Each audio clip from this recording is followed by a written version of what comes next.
So I think one thing that people ask me about my passport, I kind of unintentionally waited for it to expire before I came to renew it because at the time it's expired. I was pregnant at the time, so I could not fly. Hi, welcome back to our channel. My name is Bemi and welcome to Allofusion Talks channel.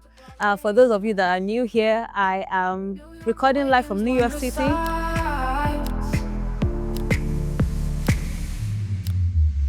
And so like I said, for those that are new to our channel, you don't know about us, this is Love Fusion as a brand, and we have other channels that talk about different things. So we have like our health channel, we have this is the talk channel, we have a review channel where we review gadgets and and other things. But for today's video, I'll be talking about my experience at the Nigerian Consulate in New York. And I came here to renew my passport because it's unfortunately expired. And so let's get into it. So I'm reading from my phone here because I took some notes so I don't get off topic. So just pardon me as I go through my notes. So I think one thing that people ask me about my passport, I kind of unintentionally waited for it to expire before I came to renew it because at the time it's expired. I was pregnant at the time, so I could not fly to New York and I didn't want to drive to renew my passport. So I kind of let it expire. And this was the time that it was absolutely necessary for me to come and renew my passport. And it was kind of convenient. So I'm here now. I've gotten it done and I'm here to share my experience so that you don't have to go through too much rigors like I kind of went through to get it renewed. So the first thing you should keep in mind is that your NIN is very important. So I was overhearing some Nigerians at the consulate office speaking about they didn't know they're supposed to renew their, they're supposed to get an NIN. So for those that have been here for a while, NIN is National Identification Number. So we need to have our NIN and our information up to date.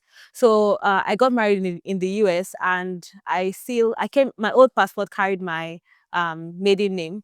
So I had to renew it. I had to change my NIN, the name of my NIN, my last name to my husband's name. So I had to do that first before I started application for my passport. So if you are going through, I think I'm going to record a separate video about like the whole change of name process, NIN and things like that, because you have to get like some documents like affidavits, and I did all of those online. And I didn't have to go to any physical office to get it done. I did it absolutely online, and it was kind of easy for me to get it done. So as like I said, I'm going to record a separate video on how to get your affidavit online, how to get your publication online, how to apply for your NIN and get your slip online so you can use that information for your passport. And also I'm going to drop the links in the description, um, the link to the immigration website for those of us applying outside the country. I think it's easy. I had some people say they paid someone to get it done. It's something you can do yourself. You don't have to pay anyone. Just go online. If you can operate a computer, you can apply for your you can renew your passport online.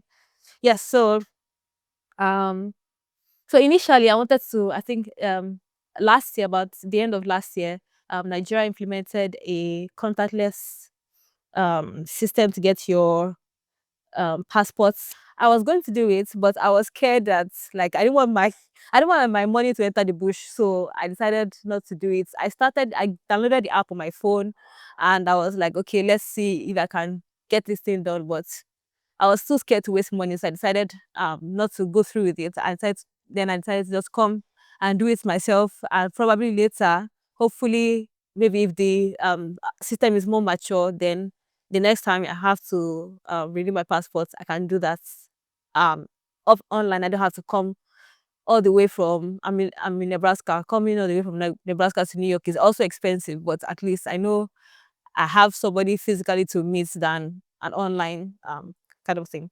So going to the online application, I'm going to show you a screen on how I got it done. So you go to the website. I for those of us outside Nigeria, apply outside Nigeria. I think the application fee is about $150 with charges are like $167, I believe. So you go online, you have your documents ready, your local government identification, your birth certificates, your for those of us that are changing our names, you have your marriage certificates, your affidavits, your newspaper publications. So have all of those ready before you start your application.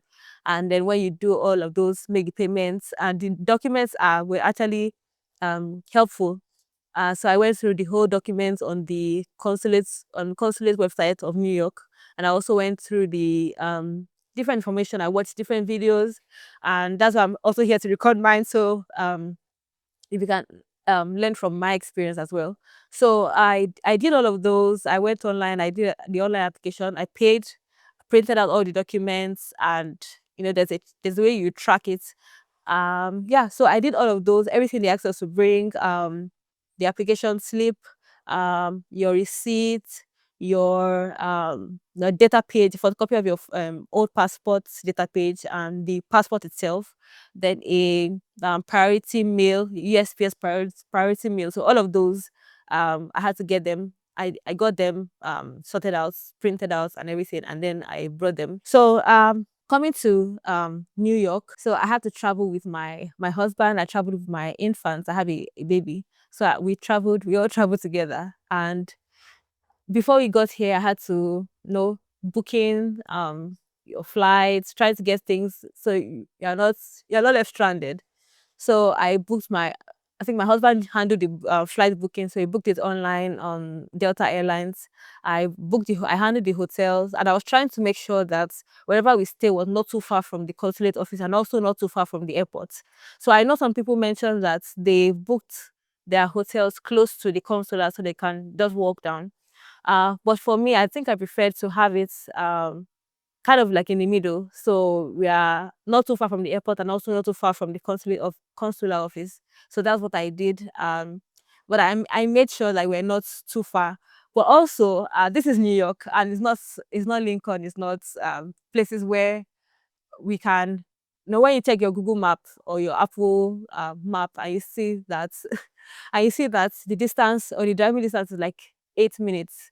And when you go to Uber, you see that the distance is actually like 30 minutes. Or maybe yesterday night was like 10 minutes. And then you wake up in the morning and it's like 50 minutes. So what I did was that the day before, so my appointment was for 10 a.m. on Tuesday. And we came in on Monday. So as once we got to the hotel and we got settled in, I already booked for Tuesday morning, and the consular office opens by 9 a.m. So I planned to ensure that I was there at least by 9 a.m. just in case. So we left the hotel like about 8:15, and I got there 8:55 a.m. I kept note of the time. In fact, if you see my phone, like I wrote the time to the minutes. So I got to the consular office by 8:55 a.m. It was already open. We went to I was directed to a waiting area. I got there. I met about probably like 7, 8 other Nigerians. We're all waiting. So keep in mind that my appointment was for 10, and I got there 8:55. So I was there about 9:10, like 10 minutes after 9. We had someone come down to us and said, oh, we should um bring out our this slip where we have our appointment slip. And he checked and said, okay, I think everybody else aside from me had appointments for 9:30. So I told the man that mine was 10 a.m. and he said, okay, just go since we're not that many. So I went in with the 9:30 a.m. batch. So on getting to, so we're led to the second floor. So the waiting area was on the first floor. We went to the second floor, and we queued up, submitted our documents, and I was given a number. So we're each given a number to wait for those people to handle the biometrics to come over. So we sat down. I'm keeping note of the time, and it's very intentional. So by 9:25 a.m., I had submitted my documents, and we had to pay $50 processing fee. So I was seated. I got my number, seated, and 9:52 a.m. So that was like almost 30 minutes. It took them almost 30 minutes for them to call the first batch of people. So they called the first 5 people to come into the office for biometrics. So, and those people were for 9:30. So they got attended to by 9:52. In my books, I was like, oh, I'm fine. Mine is 10 a.m. So I was just chilling, you understand? So they called 1 to 5, they were in. Then by 10:26, they called 6 to 10. So I was between number 6 and 10. And I went inside by 10:26. And eventually I was called by 10:45 a.m. So I was there. But unfortunately for me, when I was called, they found out that my change of name had not been approved. So I had to wait an additional like 20 minutes to get an email to approve to vet my documents to show that, oh, I could change my name from my maiden name to my husband's name. So I waited, and eventually, after the whole waiting, I think it was, I've heard some people complain about the New York office and even about like the consular offices in general, and how they feel like, oh, it's a waste of time and everything. So but I feel like this was my first experience anyway, so I don't have like prior knowledge on like how these offices operated before. But I felt like, no, it obviously can be better, but I felt like they handled themselves well. They didn't come as early as I would have loved them to, but at least they were there. So eventually I was done with the whole biometrics thing by 10, by 11, 12. So I was there by like, so between 9 and 11, 12. So that was like about 2 hours. So initially, before I came, I spoke to a friend of mine who had been here earlier. And what she did was that she booked her flight back to where she was coming from the same day. But I didn't want to do that. I was like, let me give Nigeria time to demonstrate themselves in case I had to stay longer. But luckily for me, like I was done. When I was done, and then came back to my hotel, and I was like, oh, well, maybe we'll just take some time and explore New York City if it's not too expensive. Like New York City is expensive so far, so but at least I'm happy I was able to get that done, and hopefully I'll be getting my passport soon. And yeah, I think that's my experience. So talking about my experience just here in Nigeria, like as a Nigerian exploring New York City and everything. Like I'm seeing a different side of the US, and it's kind of exciting. There are a lot of like high rise buildings here, or like Nebraska where I'm coming from. And yeah, it's just kind of exciting seeing a different city. I hope to go out like later in the night to see like the nightlife here and everything. So, but one thing I intentionally was going to do when I got here is I told my husband that once I get here, I'm going to enjoy myself and eat a lot of Nigerian meals as I could find, because we don't have that many back in Nebraska. So I've spent a lot so far on feeding. So that was kind of like important for me. So talking about the cost breakdown. So I think the flight was not, it's kind of hard to separate the flight because I'm flying with my family, so it's going to be more expensive than if you're flying solo. So coming with Delta Airline, I think Delta Airline was cheaper than United Airline, which is the airline we used to fly in or fly with. So we came here.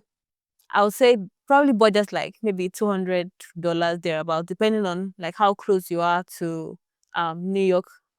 Yeah, so and then accommodation, you can, just to beat down costs, you can book accommodation closer to the consular office, so you don't have to drive down or use an Uber like we did, like I did, sorry.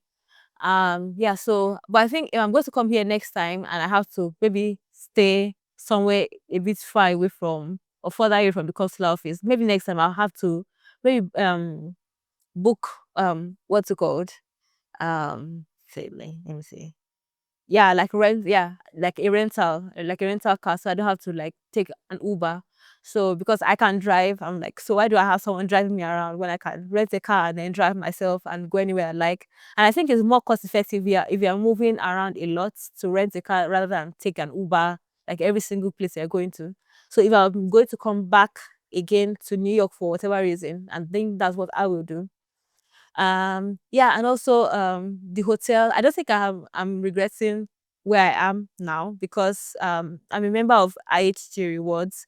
So I decided to book a hotel under IHG, so I don't really have that many options. So I could not pick, I could probably pick a different hotel closer to the consular office, but I like this place. I'm fine. I have a suite. I'm recording this in a suite, so yeah. So that was my experience. I think one thing that you should keep in mind is that to prepare ahead, so you don't come here and spend money on unnecessary things. Because I know Like if they feel like you are unprepared, then it's easier for people to extort you. But if you are prepared, you have all your information, you have all your documents, then you just pay what you need to pay and then be done with it. Yeah, so that is my experience. And stay tuned. I'll be dropping the NIN video also.